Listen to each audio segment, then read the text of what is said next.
Buenas noches, bienvenidos a la otra cara de la moneda. Durante muchísimos años había analistas económicos, yo en lo particular, que decíamos que era un error, que era una verdadera aberración que el salario mínimo estuviera vinculado para créditos de Infonavit, que se utilizara para multas, recargos, correcciones e incluso para el financiamiento a los partidos políticos. Se le daba a la Comisión Nacional de los Salarios Mínimos una obligación que no debería tener, no está en su ley. La Comisión Nacional de los Salarios Mínimos tiene en su órgano y en su estatuto fijar el salario mínimo, ese que se le da a los trabajadores menos capacitados y más desprotegidos. No tener que velar por el financiamiento a partidos políticos o cuánto iba a pagar un acreditado del Infonavit. Durante demasiados años se quedó siendo una discusión prácticamente teórica de analistas. Se creó este error en la década de los 70 y se mantuvo desgraciadamente demasiado tiempo, hasta que ya finalmente los legisladores lo corrigieron. ¿Cuáles fueron las distorsiones que creó? De entrada, la distorsión de que generó un efecto ancla para el salario mínimo que impedía que creciera y de ahí el gravísimo rezago que tiene. El 1 de mayo del año pasado, el jefe de gobierno de la Ciudad de México, Miguel Ángel Mancera, puso el tema en la discusión. Dijo que había que desindizar el salario mínimo y que había que aumentarlo. Y pegó. Lograron generar un debate de una manera importante, de una manera interesante que nos llevó a desindizar el salario mínimo. ¿Qué es la panacea? ¿Qué es la solución? Le invito a que lo vea hoy en la otra cara de la moneda. Bienvenido.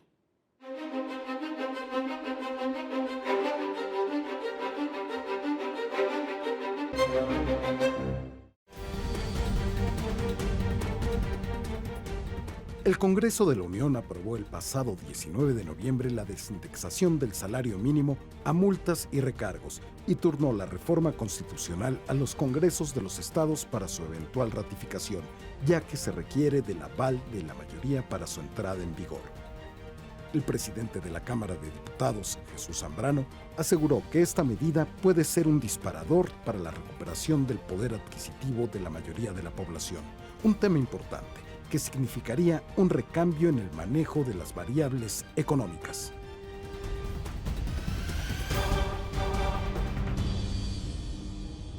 Quitarle al salario mínimo el carácter de unidad de cuenta es, sin lugar a dudas, una medida correcta, bien hecha y bien planteada. Se entendió que el salario mínimo como unidad de cuenta se convertía en un ancla en contra de los trabajadores que ganan, por cierto, cada vez menos, el salario mínimo. Y hay que tener claro qué es el salario mínimo, porque luego se cometen muchos errores, se dicen muchos mitos y mentiras. Hay quienes creen que en la medida que sube el salario mínimo automáticamente subirán todos los salarios. Y eso es una mentira. Eso es uno de los grandes errores que hoy vamos a analizar en la otra cara de la moneda. Cuando los diputados deciden crear una nueva unidad de cuenta, la unidad de medida y actualización, toman una decisión correcta, crean una herramienta para hacer lo que deben hacer. Sin embargo, habrá que esperar cómo lo opera el INEGI y cómo le meten los elementos para que refleje la realidad. En el mito del salario mínimo, hay quienes creen, insisto, que incrementándolo la gente va a ganar más y a todo mundo le va a ir mejor.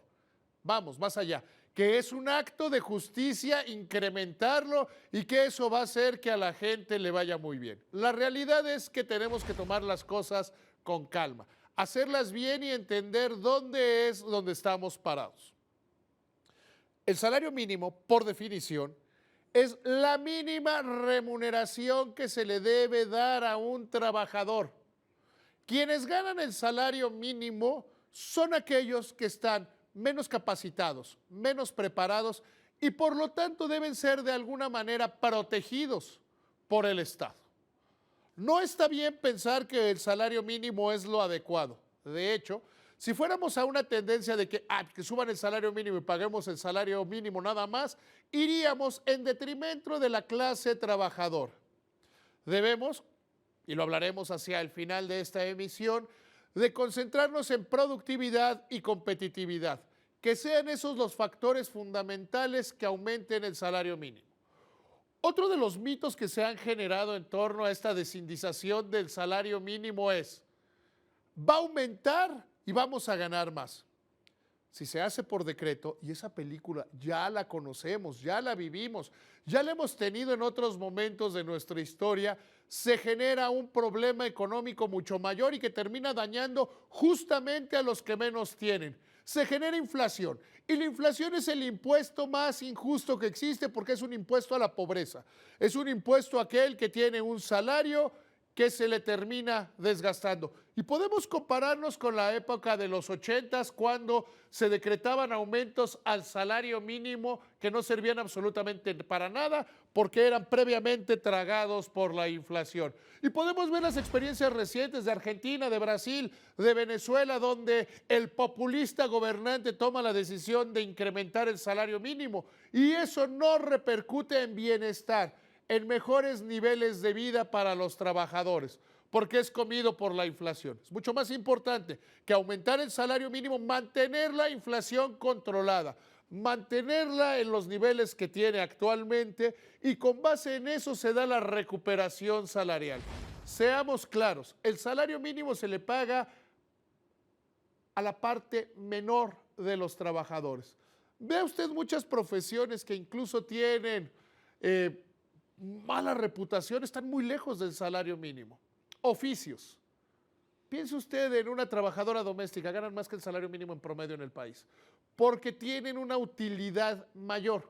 Ahora bien, cuando se anuncia esta discusión sobre el salario mínimo, el Partido de la Revolución Democrática toma la decisión de prometer de una manera equivocada y populista que ahora sí, había espacio para aumentar los salarios mínimos por decreto. Y han tenido que salir la inteligencia y el gobierno también a decir, a ver, calmémonos. Se trata de una reforma constitucional, una reforma que debe ser, como está siendo, aprobada por la mitad más uno de los congresos de los estados, que debe ser publicada en el Diario Oficial, que debe tener la unidad de medida y actualización. Es decir, que tiene una gran cantidad de elementos que no tiene necesariamente que ver con incrementar al salario y esa es la parte medular. Quitarle el carácter de unidad de cuenta es una medida correcta, pero que no soluciona las cosas. No soluciona el tema de los ingresos de los trabajadores. Si algún político se lo vendió así, le mintió. Si algún político le dijo que así se iban a arreglar las cosas, le mintió, porque no es cierto. Es falso de toda falsedad. Ahora bien, ¿que es una medida correcta? Sí.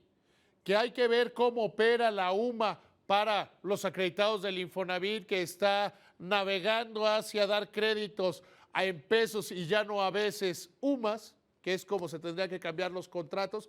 Porque déjenme decirle, se tienen que cambiar los contratos, se tiene que cambiar el financiamiento de los partidos políticos, se tiene que hacer una gran revolución de algo que podría parecer pequeño, algo de justicia y de sentido común. Después de esto hay que concentrarnos en el tema que es verdaderamente relevante, en el que sí tiene importancia. ¿Cómo? ¿Cómo hacerle para que los trabajadores mexicanos ganen más? Productividad y competitividad son las palabras claves. Son las dos palabras que deberíamos tener metidas todos los mexicanos en nuestra cabeza. Porque seamos claros, aumentar el salario mínimo no resuelve el problema. No resuelve que en México somos un país que el promedio de los trabajadores está entre los 6 y 8 mil pesos de salario. Podemos discutir si socialmente, si moralmente es justo el nivel de remuneraciones que tiene la mayoría de los mexicanos. Sin embargo, la manera no es por decreto, no es por una discusión, no es porque alguien tome la decisión de ahora sí, vamos a subir el salario mínimo, porque les repito, eso genera inflación. La inflación genera pobreza, la pobreza genera desigualdad y además, en épocas de elevada inflación, quienes terminan ganando más son los más ricos. Se vuelven todavía más poderosos, concentran mayor cantidad de riqueza en detrimento del resto de las personas. Entonces, ¿qué es lo que tendríamos que hacer? ¿Dimos un paso? Sí. Bueno, sí. Pequeño, también. Es un pequeño paso, un pasito de bebé en el sentido correcto. ¿Que va a generar que el salario mínimo brinque? No, como se ve, como se está viendo, para decepción y frustración de muchos. Lo que tenemos que hacer es entender que en este país tenemos sectores en la economía que son total y absolutamente del primer mundo, que hay industrias, destacadamente la automotriz, que compiten en clase mundial, que incluso le ganan a países de esos que les dicen del primer mundo o desarrollados. Pero que tenemos algunos otros sectores, destacadamente el de comercio, que seguimos viviendo algo cercano a la época de las cavernas, que estamos todavía retrasados, muy retrasados con respecto a lo que debería ser. Y si ya dimos el primer paso con la desindización del salario mínimo, deberíamos dar el segundo, el tercero, el cuarto y el quinto, que comienzan por una reforma laboral. Tendríamos que hacer un cambio a nuestras leyes laborales. No la payasada esa que hicieron al final del gobierno de Felipe Calderón, donde dijeron, ¿qué es lo que se puede? A ver, tenemos esto, estamos de acuerdo, y no cambió nada, no cambió la realidad para los trabajadores. Tendríamos que meternos en una reforma laboral integral, en una reforma laboral que reconociera la productividad y competitividad como los elementos fundamentales. Ya basta de escalafones ciegos, de horas nalga, de la meritocracia. No, lo que tenemos que hacer es una reforma laboral donde quien produce más gane más, donde se entiendan las nuevas formas de trabajo, donde se conozca de una manera adecuada qué mexicanos deben ganar más y qué menos. Porque aumentar el salario mínimo por decreto o estas tentaciones populistas que tienen algunos generaría, particularmente dentro de las pequeñas y medianas empresas, el efecto contrario. Las pymes, que son las que alimentan este país, porque no es el gobierno, no son los diputados, no son los legisladores los que incrementan el salario, sino lo es la dedicación y el esfuerzo de la iniciativa privada. Ellos tienen que tener condiciones para pagar más. ¿Usted realmente cree que el dueño de una miscelánea, de una tiendita, de un negocito, no le paga más a sus trabajadores por malvado o porque no sale?